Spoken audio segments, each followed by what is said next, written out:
अभी वो इमरान खान है। आइए आपको दिखाते हैं। दुनिया की तारीख में बड़े बड़े अमीर लोग आए। कोई आज दुनिया एक अमीर आदमी को याद रखती है। कोई आपको याद है अमीर आदमी आज है, जैसे वो मरता उसके बच्चे उसको भूल जाते हैं, बाकी दुनिया तो छोड़े। दुनिया उस इंसान को याद रखती है जो इंसानों के लिए कुछ करके जाता है। इसलिए 100 ग्रेटेस्ट मैन की जो एक किताब है उसमें नंबर 1 हमारे नबी सल्लल्लाहु अलैहि वसल्लम। और हमें कुरान में कहा गया कि उनकी जिंदगी से सीखो।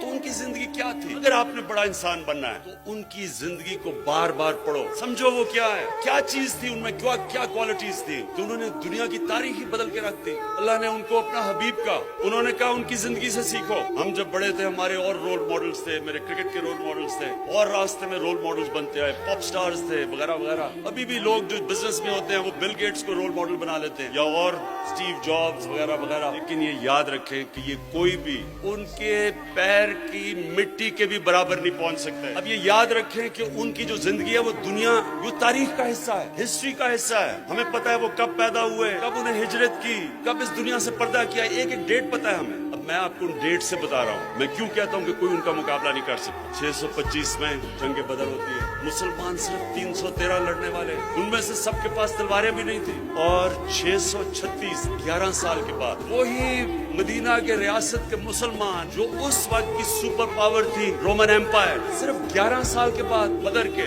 जिधर सिर्फ 313 लड़ने वाले थे, रोमन एम्पायर की जो बैजेंटाइन एम्पायर की जो सदर्न लीजन थी वो 1 लाख फौजी थे और लेटेस्ट हथियार थे उनके। तो 11 साल के बाद यारमुक की जंग में वो घुटने टेक देते मुसलमानों के सामने। ये कोई ग्रीक मैथोलॉजी नहीं है, ये तारीख है। और 638 उसके 2 साल के बाद जो दूसरी सुपर पावर थी पर्शियन एम्पायर, वो कुदसिया की जंग में इनके सामने घुटने टेक देते। तो 13 सालों में, जंग बदर के 13 सालों के बाद दुनिया की सबसे अजीम कौम बन जाती है। क्या किया था? कभी कोई आपने कहीं ऐसी चीज सुनी है कि कोई इतना ऐसा इनकलाब आया हो? और फिर वो सिविलाइजेशन अगले 700 साल तक सबसे बड़े साइंटिस्ट मुसलमान थे, और वो दुनिया की सबसे बड़ी तहजीब थी। मुसलमानों का कैरेक्टर उन्होंने ऐसा बनाया। इंडोनेशिया और मलेशिया में मुसलमान ताजरों को देख के लोग मुसलमान हो गए। ईमानदारी थी उनकी, सच्चाई थी। तो मैं ये जो आपको कह रहा हूँ ये आपने समझना है नौजवानों, बिकॉज फ्यूचर तो आपका है। तो आपने एक चीज समझनी, नंबर 1 सबसे इंपॉर्टेंट चीज ये कि हमारे नबी सल्लल्लाहु अलैहि वसल्लम ने इंसानों को बदला।